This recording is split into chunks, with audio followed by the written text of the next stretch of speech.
हनुमान जी ने एक रामायण लिखी थी, लेकिन किसी कारणवश उन्होंने उसे समुद्र में फेंक दिया था। उनकी लिखी रामायण को हनुमत रामायण के नाम से जाना जाता है। पौराणिक कथा के अनुसार जब लंका से श्री राम लौटे तो उन्होंने अयोध्या का पूरा राजपाट संभाल लिया। लेकिन उसके बाद हनुमान जी आजीवन उनके साथ नहीं रहे, बल्कि उसके कुछ दिनों बाद ही वो हिमालय जाकर वहाँ भगवान शिव की तपस्या करने लगे। तपस्या के दौरान ही जब भी उनके पास समय होता तो वो अपने पास मौजूद एक शिला पर अपने नाखून से रामायण कथा लिखते थे। कई वर्षों तक उनकी दिनचर्या ऐसी ही रही। वर्षों की तपस्या जब उन्होंने समाप्त की तो तब उनकी रामायण कथा भी पूरी हो गई थी। हनुमान जी के रामायण लिखने के बाद महर्षि वाल्मीकि ने भी रामायण लिखना शुरू किया, जिसे वाल्मीकि रामायण के नाम से जाना जाता है। रामायण समाप्त करने के बाद हनुमान जी और महर्षि वाल्मीकि दोनों के मन में उसे भगवान शिव को समर्पित करने का ख्याल आया। जब महर्षि वाल्मीकि अपने रामायण लेकर कैलाश धाम पहुँचे तो वहाँ हनुमान जी पहले से ही उपस्थित थे। उन्होंने जब हनुमान जी की रामायण सुनी तो वो मायूस और निराश हो गए। हनुमान जी ने जब उन्हें उदास देखा तो उनसे उदासी का कारण पूछा।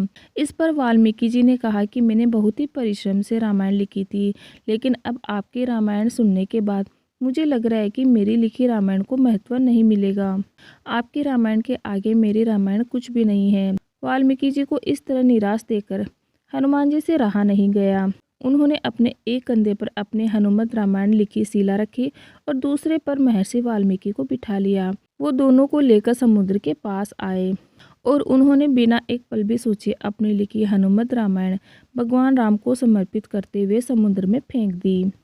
हनुमान जी की ऐसी उदारता देखकर महर्षि वाल्मीकि ने हनुमान जी से कहा कि मैं वचन देता हूँ कि कलयुग में मैं एक और रामायण लिखने के लिए जन्म लूँगा, जो आम लोगों की भाषा में होगी।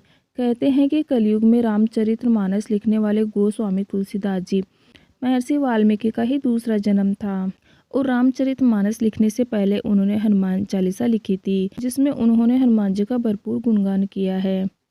कालिदास के काल में भी हनुमत रामायण के अंश मिले थे। कहते हैं कि कालिदास के समय में हनुमत रामायण का एक अंश बहकर समुद्र के किनारे आ गया था, जिसकी भाषा और लिपि को समझने के लिए उसे सार्वजनिक जगह पर रख दिया गया था। कालिदास वह पहले व्यक्ति थे जिन्होंने वो भाषा समझी और यह भी जाना कि रामायण का यह अंश हनुमान जी के द्वारा लिखा गया है। जय श्री राम। वीडियो अच्छा लगे तो लाइक शेयर सब्सक्राइब जरूर कीजिएगा। Okay, thank you everyone.